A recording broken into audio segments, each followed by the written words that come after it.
আজকের বিশেষ খবর হল আসামের মাজুলীকে বন্যা ও ভাঙন সমস্যা থেকে সুরক্ষা প্রদানের জন্য গৃহীত বিভিন্ন প্রকল্প নির্ধারিত সময়ের মধ্যে সম্পূর্ণ না করলে সংশ্লিষ্ট পক্ষের বিরুদ্ধে আইন অনুযায়ী ব্যবস্থা গ্রহণ করা হবে বলে রাজ্য সরকারের সতর্কতা জারি। গৌহাটিকে দক্ষিণ পূর্ব এশিয়ার দ্বারমুখ হিসেবে গড়ে তোলাই রাজ্য সরকারের লক্ষ্য বলে মুখ্যমন্ত্রী সর্বানন্দ সোনোয়ালের ঘোষণা। মেঘালয়ের খাসি ও জয়ন্তিয়া পার্বত্য স্বশাসিত জেলা পরিষদের নবনির্বাচিত সদস্যদের আজ কার্যভার গ্রহণ। সমাজের নির্যাতিতা মহিলাদের জন্য বিটিসির 4টি জেলায় সাক্ষী নামের বিশেষ কেন্দ্রের সূচনা এবং অসম গণপরিষদের হাইলাকান্দি জেলা কমিটির সভাপতি জ্বলন্ত সেনগুপ্তের জীবনাবসান। এবারে বিস্তারিত খবর। রাজ্য সরকার মাজুলীকে বন্যা ও ভাঙন সমস্যা থেকে সুরক্ষা প্রদানের জন্য বিভিন্ন প্রকল্প রূপায়ণের কাজে নিয়োজিত সব পক্ষকে নির্ধারিত সময়ের মধ্যে কাজ সম্পূর্ণ করার নির্দেশ দিয়েছে। অন্যথায় এ ধরনের কাজের সঙ্গে জড়িত প্রতিষ্ঠানের বিরুদ্ধে আইনি ব্যবস্থা গ্রহণ করা হবে বলে রাজ্য সরকার সতর্ক করে দিয়েছে। আজ মাজুলী বাঁধ নির্মাণ কাজের অগ্রগতির পর্যালোচনা করে মুখ্যমন্ত্রী সর্বানন্দ সোনোয়াল এই নির্দেশ দেন।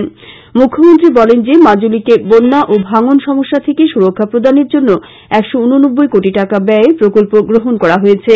তিনি ব্রহ্মপুত্র বোর্ড ও এই কাজে নিয়োজিত টিকে ইঞ্জিনিয়ারিং সংস্থাকে নির্ধারিত সময়ের মধ্যে প্রকল্প শেষ করার নির্দেশ দিয়েছেন। রাষ্ট্রপতি রামনাথ কোবিন্দ আজ নতুন দিল্লিতে স্বচ্ছ সর্বেক্ষণ 2019 পুরস্কার প্রদান করেছেন। এবছর ইন্দোর মহানগর দেশের সবথেকে পরিষ্কার পরিচ্ছন্ন শহরের পুরস্কার লাভ করেছে। এ উপলক্ষে আয়োজিত এক অনুষ্ঠানে বক্তব্য রাখতে গিয়ে রাষ্ট্রপতি শ্রী কোবিন্দ শহর পরিষ্কার পরিচ্ছন্ন রাখার কাজে যুক্ত সব ব্যক্তিদের প্রতি কৃতজ্ঞতা প্রকাশ করেন। রাষ্ট্রপতি বলেন যে দেশের স্বচ্ছতা আন্দোলনে মহাত্মা গান্ধী গুরুত্বপূর্ণ ভূমিকা নিয়েছিলেন। রাষ্ট্রপতি আরও বলেন, স্বচ্ছতা সম্পর্কে জনসাধারণকে প্রথমে মানসিকতার পরিবর্তন করতে হবে এবং স্বচ্ছতা বিষয়টিকে বিদ্যালয় ও উচ্চশিক্ষার পাঠ্যক্রমেও অন্তর্ভুক্ত করতে হবে।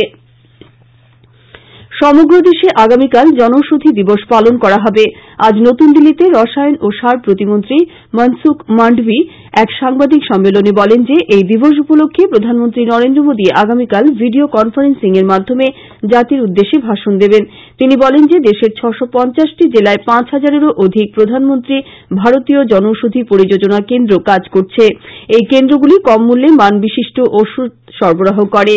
শ্রী মান্ডভি আরও বলেন যে 2020 সালের মধ্যে সব উন্নয়ন খণ্ডে এ ধরনের জনৌষধি কেন্দ্র চালু করার জন্য সরকার লক্ষ্য নির্ধারণ করেছে। এই কেন্দ্রগুলি থেকে প্রতিদিন 10 থেকে 15 লক্ষ লোক ওষুধ ক্রয় করেন বলেও মন্ত্রী জানান।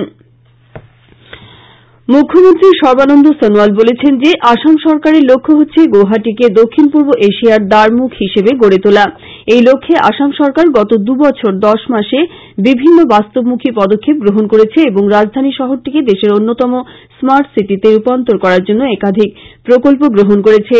আজ গৌহাটির গণেশগুড়ি চারিয়ালিতে এক অনুষ্ঠানে ভাষণ প্রসঙ্গে একথা জানিয়ে বলেন যে যাতায়াত ব্যবস্থার উন্নয়ন, সৌন্দর্য বর্ধন ও আধুনিকীকরণের জন্য গৃহীত পদক্ষেপই এই একটি শহরের জনসাধারণের জীবন ধারণের মান উন্নত করে। তাই উন্নয়নমুখী এই যাত্রায় আসাম সরকার দৃঢ়ভাবে এগিয়ে যাচ্ছে। মেঘালয়ের মুখ্যমন্ত্রী কনরাড কে সাংমার নেতৃত্বাধীন ন্যাশনাল পিপলস পার্টি সরকার আজ 1 বছর সম্পূর্ণ করেছে। এ উপলক্ষে রাজধানী শিলংয়ের রাজ্য সচিবালয়ে মুখ্যমন্ত্রী সাংমা সরকারের 1 বছরের বিভিন্ন কাজকর্মের খতিয়ান তুলে ধরেন। মুখ্যমন্ত্রী 1 বছরে বিভিন্ন ক্ষেত্রে সরকার গৃহীত উন্নয়নমূলক প্রকল্প সহ অন্যান্য প্রকল্পগুলির বিষয়ে অবগত করান। মেঘালয়ের খাসি ও জয়ন্তিয়া পার্বত্য স্বশাসিত জেলা পরিষদের নবনির্বাচিত সদস্যরা আজ কার্যভার গ্রহণ করেছেন। খাসি পার্বত্য স্বশাসিত পরিষদের সদস্যরা আজ শিলংয়ে শপথ গ্রহণ করেন।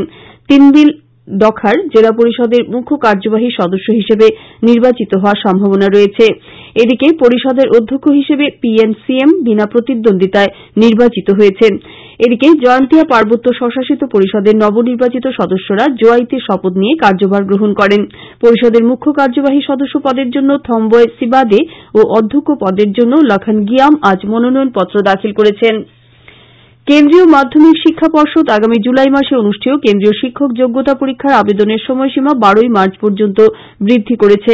আবেদনকারীরা এখন 15 মার্চ পর্যন্ত মাসুল জমা দিতে পারবেন। আগামী 7 জুলাই দেশের 97টি শহরে 20টি ভাষায় এই পরীক্ষা অনুষ্ঠিত হবে। বিশ্বব্যাংক দেশের ১৩টি রাজ্যের গ্রামীণ এলাকার আয় বৃদ্ধির উদ্দেশ্যে রাষ্ট্রীয় গ্রামীণ আর্থিক পরিবর্তন প্রকল্পে ২৫ কোটি আমেরিকান ডলার প্রদান করবে।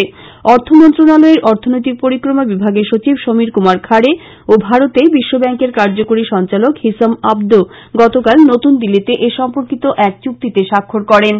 খবর শুনছেন আকাশবাণী শিলচর কেন্দ্র থেকে। সমাজের নির্যাতিতা মহিলাদের সহায়তার জন্য বিটিসি সমাজ কল্যাণ বিভাগের উদ্যোগে চিরাং জেলায় সাক্ষী নামে একটি বিশেষ কেন্দ্র চালু করা হয়েছে। জেলার সদর কাজলগাঁওয়ে বিটিসি সমাজ কল্যাণ বিভাগের কার্যবাহী সদস্য মৃত্যুঞ্জয় ব্রহ্ম আজ কেন্দ্রের আনুষ্ঠানিক সূচনা করেন। এই কেন্দ্রের মাধ্যমে জেলার বিভিন্ন স্তরে নির্যাতনের কবলে পড়া মহিলা নাবালিকারা উপকৃত হবেন। উল্লেখ্য, কেন্দ্রীয় সরকারের মহিলা ও শিশু কল্যাণ মন্ত্রণালয়ের অধীনে বিটিসির 4টি জেলায় এ ধরনের কেন্দ্র স্থাপনের লক্ষ্য নির্ধারণ করা হয়েছে। কোকরাঝাড় জেলায় ইতিমধ্যে অনুরূপ কেন্দ্র খোলা হয়েছে। নির্বাচন কমিশনের নির্দেশ অনুযায়ী ২০১৯ সালের সাধারণ নির্বাচন ও রাজ্য বিধানসভা উপনির্বাচনগুলিতে প্রতিটি সমষ্টির ভোটারদের ভোটদানের সময় ইলেকট্রনিক ফটো আইডেন্টিটি কার্ড দেখাতে হবে। যেসব voter electronic photo identity card দেখাতে অসমর্থ তাদের বিকল্প হিসেবে যেসব নথিপত্র দেখাতে হবে সেগুলো হচ্ছে পাসপোর্ট, ড্রাইভিং লাইসেন্স, ফটোসহ service identity card, bank passbook, PAN card, smart card, MGNREGA job card, health insurance smart card, ফটোসহ পেনশনের নথিপত্র, আধার কার্ড এবং সাংসদ বিধায়কদের দ্বারা জারি করা অফিসিয়াল আইডেন্টিটি কার্ড। শিলচরের ভাষা শহীদ স্মারক সমিতির উদ্যোগে গতকাল শিলচরে এক নাগরিক সভা অনুষ্ঠিত হয়। ডা কুমারকান্তি দাসের পৌরোহিত্যে সভায় গত বিধানসভার বাজেট অধিবেশনে অর্থমন্ত্রী হিমন্ত বিশ্ব শর্মা ১৯৬১ সালের ১৯ মে পুলিশের গুলিতে শহীদ ১১ জন ভাষাপ্রেমী স্মৃতি রক্ষার্থে শিলচরে একটি শহীদ স্মৃতি সৌধ নির্মাণের কথা ঘোষণা করেন। তাতে সন্তোষ ব্যক্ত করে বিভিন্ন বক্তা এই শহীদ স্মৃতি সৌধ নির্মাণ নিয়ে তাদের পরামর্শ তুলে ধরেন এবং এক্ষেত্রে সব ধরনের সহযোগিতা প্রদানের আশ্বাস দেন। সভায় বিশিষ্ট বক্তাদের মধ্যে ছিলেন ড সৌরীন্দ্র ভট্টাচার্য, ড তপোধীর ভট্টাচার্য, প্রাক্তন কেন্দ্রীয় মন্ত্রী কবীন্দ্র পুরকায়স্থ, ডা সুজিত নন্দী পুরকায়স্থ, বিজেপির জেলা সভাপতি কৌশিক রায়, ডা শান্তি সিং, মহাবীর প্রসাদ জৈন, কমিটির সম্পাদক বিপ্লব কুমার গোস্বামী প্রমুখ।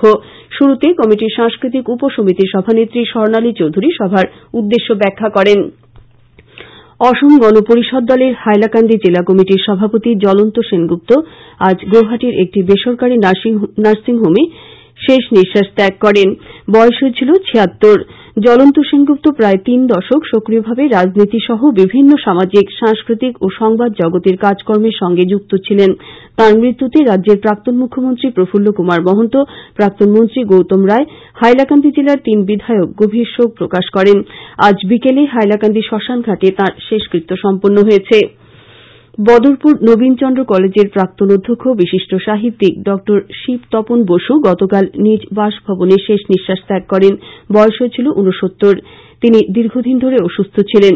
শেষ শ্রদ্ধা জানাতে রাজনৈতিক, সামাজিক ও সাংস্কৃতিক ক্ষেত্রের অগণিত মানুষ তার শোক মিছিলে অংশগ্রহণ করেন। গতকাল সন্ধ্যায় বদরপুর রেলওয়ে শ্মশানকালী বাড়িতে তার শেষকৃত্য সম্পন্ন হয়। এদিকে তাঁর মৃত্যুতে গভীর শোক প্রকাশ করেছে কাটিগড়া ডেভেলপমেন্ট কমিটি। কমিটির আহ্বানে আজ এক শোকসভা অনুষ্ঠিত হয়। কমিটির সভাপতি নবেন্দু শেখর নাথের পৌরোহিত্যে সভায় বিভিন্ন বক্তা প্রয়াতের জীবনের বিভিন্ন দিক নিয়ে বক্তব্য রাখেন। সভা শেষে তাঁর প্রতি শ্রদ্ধা জানিয়ে ২ মিনিট নীরবতা পালন করা হয়। কাছাড় জেলার ভুবন পাহাড়ে আয়োজিত ভুবন মেলা শান্তিপূর্ণভাবে শেষ হয়েছে বলে খবর পাওয়া গেছে। এবার প্রথমবারের মতো কাছাড় জেলা প্রশাসনের উদ্যোগে ভুবন মেলা কমিটি গঠন করা হয়। জেলা প্রশাসন ও পুলিশের কড়া নজরদারির ফলে কোনো অপ্রীতিকর ঘটনার খবর পাওয়া যায়নি। মেলায় জনস্বাস্থ্য ও কারিগরি বিভাগের ব্যবস্থাপনায় চিকিৎসা ব্যবস্থা এবং পাহাড়ের চূড়ায় অবস্থিত পুকুরের জল শোধন ও অনাময় ব্যবস্থা এসডিআরএফ এর উদ্যোগে করা হয়।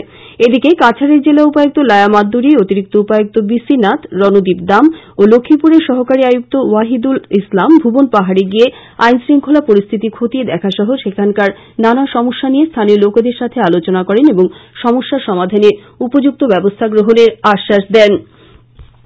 শেষ করার আগে বিশেষ খবর আবার পড়ছি। আসামের মাজুলিকে বন্যা ও ভাঙন সমস্যা থেকে সুরক্ষা প্রদানের জন্য গৃহীত বিভিন্ন প্রকল্প নির্ধারিত সময়ের মধ্যে সম্পূর্ণ না করলে সংশ্লিষ্ট পক্ষের বিরুদ্ধে আইন অনুযায়ী ব্যবস্থা গ্রহণ করা হবে বলে রাজ্য সরকারের সতর্কতা জারি। সমাজের নির্যাতিতা মহিলাদের জন্য বিটিসির 4টি জেলায় সাক্ষী নামের বিশেষ কেন্দ্রের সূচনা এবং অসম গণ পরিষদের হাইলাকান্দি জেলা কমিটির সভাপতি জ্বলন্ত সেনগুপ্তের জীবনাবসান। আঞ্চলিক সংবাদ এখনকার মতো শেষ হল।